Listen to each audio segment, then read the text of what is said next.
Dana darurat, gue paling suka nih. Urut-urutannya, kita tuh harus mempersiapkan perisai. Itu urutannya dari mana dulu? Nah, jadi kalau urutannya dari mana dulu, itu tentu aja biasa orang dapetnya dari gaji. Jadi dia alokasiin dari gajinya dia buat si tabungan dana darurat.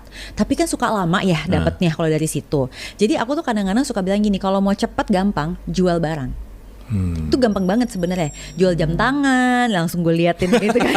Langsung gue tutup. Langsung ditutup. Karena itu salah satu tempat gitu, untuk menciptakan dana darurat tadi. Kenapa? Karena gini, as much as I also love to wear watches ya, tapi faktanya sekarang kalau sekedar cuman ngeliat pukul berapa bisa lewat handphone, ya nggak? Jujur. Sense of fashion, Mbak. Gak apa-apa, artinya itu kan sesuatu yang keinginan, bukan kebutuhan. Betul. Jadi it's your choice. Kalau emang Anda ngerasa nih semua yang nonton ya, bahwa dana darurat is important for me, itu harusnya lebih tinggi daripada luxury kita. Tunggu.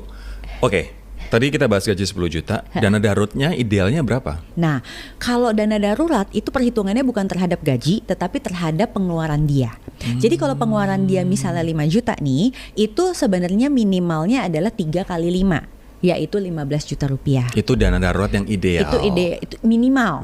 Kalau idealnya dikali 12. Waduh. 5 kali 12 berarti 60 juta. kan. Nah, tapi ini ada tapinya nih. Gitu ya, di Room for Improvement aku share ada penelitian terbaru dari Vanguard tuh di Amerika Serikat bahwa sejak ada pandemi, jadi ini pengeluaran penelitian baru keluar tuh di akhir tahun 2024. Itu ada namanya cash buffer.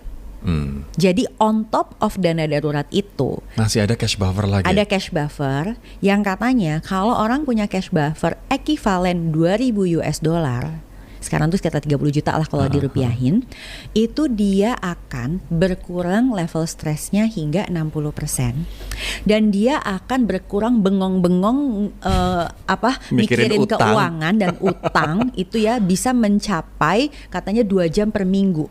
Jadi ternyata kita tuh mungkin loh bengong-bengong gitu ya, karena kita bingung masalah keuangan, itu ternyata total bengong kita tuh dalam seminggu tuh bisa 2 jam. Dan itu yang bisa dikurangi gitu loh dari situ. Dan itu contribute to our stress, hormone imbalance dan lain sebagainya. Iya, betul. Oke, jadi kalau gue coba rangkum ya Mbak ya, dari gaji, misalnya pengeluaran 5 juta, kita mesti nyiapin buffer cash dulu. Iya. Buffer cash itu kalau tadi ukurannya Vanguard adalah 2.000 dolar. Cuma kalau di Indonesia kan nggak relevan ya. Berapa menurut lo kalau buffer cash di Indonesia ini dengan pengeluaran 5 juta per bulan? Nah, itu tergantung dia punya berapa orang di rumahnya. Tanggungannya itu lagi. Kalau misalnya dia lajang aja misalnya, lajang aja deh. Menurut gue sih kayaknya 10 juta di Jakarta sih udah cukup. 10 juta aman.